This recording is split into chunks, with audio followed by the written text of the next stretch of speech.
bilang buweltahan ni Congressman Eric Yap si Karen Davila at ang Inquirer sa pagpapalabas nila ng fake news.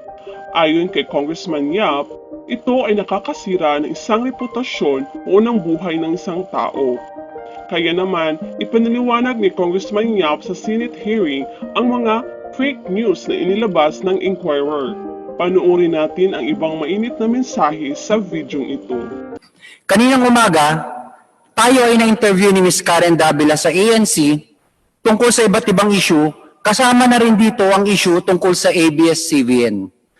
Sa gitna ng ating interview, isa sa ginawa kong halimbawa ay ang naging issue noon kay Deputy Speaker Paulo Duterte kung saan nasira ang pangalan niya at ng kanyang pamilya dahil sa mga balita sa media na hindi naitama at hindi po totoo.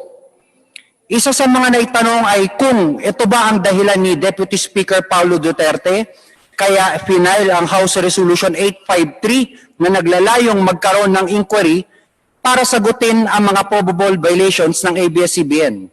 Sinagot ko po na siya hindi. Pero ako, yun ang dahilan. Pero marami at mahaba po ang usapan na yun at halimbawa natin, hindi lang yun ang naging kadahilanan. Naipaliwanag ko po na hindi lang po yun ang dahilan. Yun po ay naging halimbawa ko lang sa aking panayam. Lilinawin ko po, Mr. Speaker, hindi po ito personal na galit kaya sinumiti ang House Resolution 853. Ang personal po sa akin ay ang maging tama ang pagbabalita ng media dahil very powerful po ang media. Ika nga nila, with great powers comes with great responsibility. Trabaho po ng media maglahad ng facts at kunin ang lahat ng panig. Hindi ako pro or against ABS-CBN. Pero ako po ay tumatayo ngayon para sa tamang pagbabalita. Pagkatapos po ng interview, ito po ang bumulaga sa social media. Ayan po ang news ng Inquirer. Kung titingnan nyo, dalawa po yan, Mr. Speaker, pinagtabi ko po at linagyan ko po ng isang larawan sa gitna. Kung makikita nyo, tama yung picture, pero iba ang gustong palabasin sa news. Ito po yung ating linalabanan, Mr. Speaker. Ito po yung ating sinasabi na pag tayo ay magbabalita, dapat po sana kunin nila ang side nung kanilang ikinukot. Sila po, baka nakinig lang sila sa ANC at gumawa na po sila ng balita. Pero bilang media, bilang journalist, trabaho po nila kunin ang panig. Okay, ang sinabi po dito, Solon admits personal reason in seeking probe in alleged ABS-CBN franchise violations. Hindi po nila ako tinanong kung ito ba ay personal sa akin o ano po ba to. Sila po ay naging parang isang chismoso lang po sa palengke na nakarinig ng chismis at hindi po binalidate. Bakit po naging personal sa akin to? Ang sinasabi ko po sa ANC, kaya po personal to, hindi po yung kay Paulo Duterte. Yung po ay halimbawa. Ang personal po sa akin ay yung masisira mo ang buhay ng isang tao na ire-report mo ang mali at hindi tama, pagkatapos hindi mo na babawiin yun. Yun po ang personal sa akin.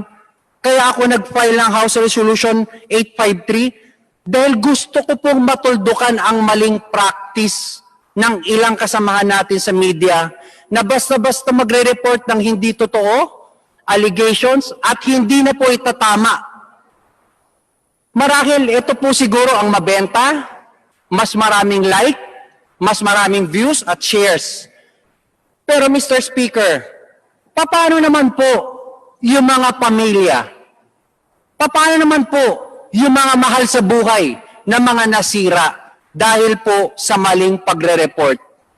Hindi po ba sinasabi nila 11,000 employees ang sinasang-alang-alang ng ABS-CBN?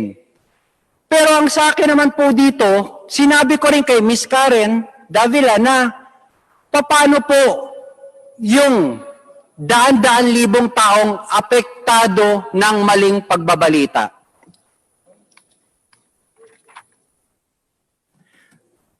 makapangyarihan ng media dahil kayo ang napapanood, nadidinig at nababasa ng tao.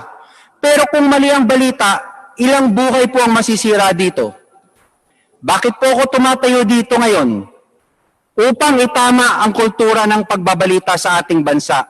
Mahirap ba na diretsuhin at ang gagawing pagbabalita? Mahirap ba gawin straight to the point ang headline?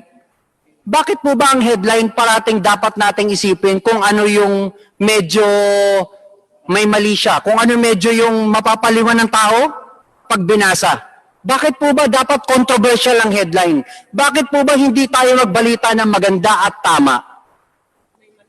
Sa bawat pagkakamali, sa bawat maling pagbabalita, buhay po ng tao ang nasisira. Hindi lang po ng isang tao, kung hindi ng mga mahal nila sa buhay, ng mga taong naniniwala sa kanila at ng mga kaibigan nila. Panahon na po upang itama natin ang pagbabalita. Hindi yung laging sasabihin, pinipersonal ang ABS-CBN, press freedom, kinikitil. Hindi nyo ba naiintindihan na sa maling pagbabalita, buhay ng tao ang tinatanggal nyo? At yun po dapat ay magbago, Mr. Speaker. Yun lang po ang aking dahilan kung bakit nandirito ako ngayon. Sa mga kasamaan ko sa media, hindi po lahat. Pero dun po sa mahilig mag-twist ng kanilang mga balita, maging isang leksyon po to. Sa bawat maling ibabalita nyo, isipin nyo po ang buhay na inyong sisirain. Tayo po lahat ay may obligasyon. Meron po tayo lahat pananagutan sa ating bansa. At sa inyo po, sa mga kasama ko sa media na nagbabalita ng mga malicious, sana po magkaroon po tayo ng konsensya. Maraming salamat po, Mr. Speaker, at maraming salamat po sa kasamahan ko dito sa Kongreso. Mabuhay po tayong lahat, mabuhay ang Pilipinas, we hail as one. Yung sinasabi nga po natin dito, ang punto po natin dito ay yung dapat maging responsible yung mga journalist po. Tulad nung kahapon po, may lumabas sa Manila Times na sinasabi verified daw, may mga boto na daw, yes and no. Lumabas doon yung mga pangalan, muka at pangalan ng congressman. Ang sa akin po, wala pa po ngang napag-uusapan kung kailan magbobotohan at nauna pa po sila at hindi nila linalagay kung sino ang source nila. Ngayon po, isinike ko dito yung paano tayo magiging responsible. Katulad nung sinasabi ko nga, ang example ko po ay nung last 2 weeks, may tumawag po sa akin na nag-o-offer po ng 200 million kapalit ng boto. Pero hindi ko po ito ilinabas sa media at hindi po ako naniniwala dito dahil hindi naman po verified to eh. So yun po, unfair po yun sa ABS-CBN at maging sa committee po. So yun pong sinasabi ko ay isang example, pagiging isang responsible po pagdating sa pagsusulat, marami po naapektuhan tulad ng lalabas na may mga committee report na meron daw bumoto na, kung wala pa, so napipreempt po yung committee. So pagdating po sa 200 million, ang inuulit ko po, ang sinasabi ko po dito, yung tumawag sa akin hindi naman po verified at hindi na rin po ako nag-abala na kumontak pa sa ABS o hanapin pa sila kung totoo ito. Dahil para sa akin ho, the mere fact na isang tawag lang at hindi naman siya kilalang tao, hindi ko na po pinagkaabalahan ng panahon. Ang sinabi ko lang po, hindi po pinagbibili ang prinsipyo ko at ang boto ko. So ito pong sinasabi ko ay hindi po ito ang principal statement ko.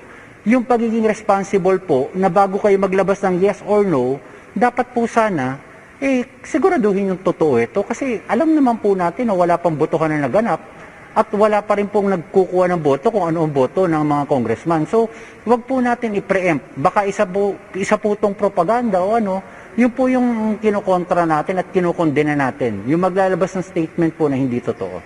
Unfair sa mga kongresista na may isang advance na kumbaga kopya ng resulta ng botohan wherein wala pa namang nagaganap na botohan kaugnay kung pabibigyan ba ang hiling na panibagong prangkisa ng ABS-CBN o hindi. Yes sir, yun po yung sinasabi natin. Okay lang sana kung totoo ito. Kaya lang maling-mali po, hindi po totoo. So, paano po ngayon pagdating sa actual botohan nag-iba? Ano naman po iisipin ng tao dito? So, yun lang po yung sa akin. Dapat po maging responsible po sana yung naglabas nito. At sana po, i-verify niya po. Kasi ako po, sinasabi ko nga po, yung 200 million, hindi ko po linabas sa media 2 weeks ago. Dahil hindi hindi ko po verified to. So, ganun rin po dapat siguro sa media. Pag hindi verified, wag po nila ilalabas. Sir, ngayong hapon may hearing may joint committee hearing. Ano po yung gagawin ng mga kongresista? Ngayon po, more on summation na po ito eh. Ibibigay po yung panig ng pro at anti at magra-wrap up na po. Yun lang po. So sa lalong madaling panahon, makikita na natin kung pagbibigyan ba sa committee level yung aplikasyon ng ABS-CBN. Siguro ito po ay pag-uusapan mamaya. Magkakaroon po siguro ng meeting ng committee muna bago po pag-usapan kung ano yung next step. Kasi ito nga po yung sinasabi ko, wala pa po kami usapan kung kailan magbobotohan. Wala pa po kami usapan kung anong gagawin. So ngayon po ay summation lang. So ayaw ko i-preempt dahil wala pa naman instruction talaga yung chairs ng committee. So ito po yung alam ko lang. Hanggang ngayon, magsasummation ngayon. So for further instruction pa po. Tanong ho ng bayan, ano hong boto ninyo, sir? Ako po, pag nagbotohan po, ilalabas ko po. Maraming salamat, Congressman Eric Goyap. Si Congressman Eric Goyap ay kasama ngayon sa hearing.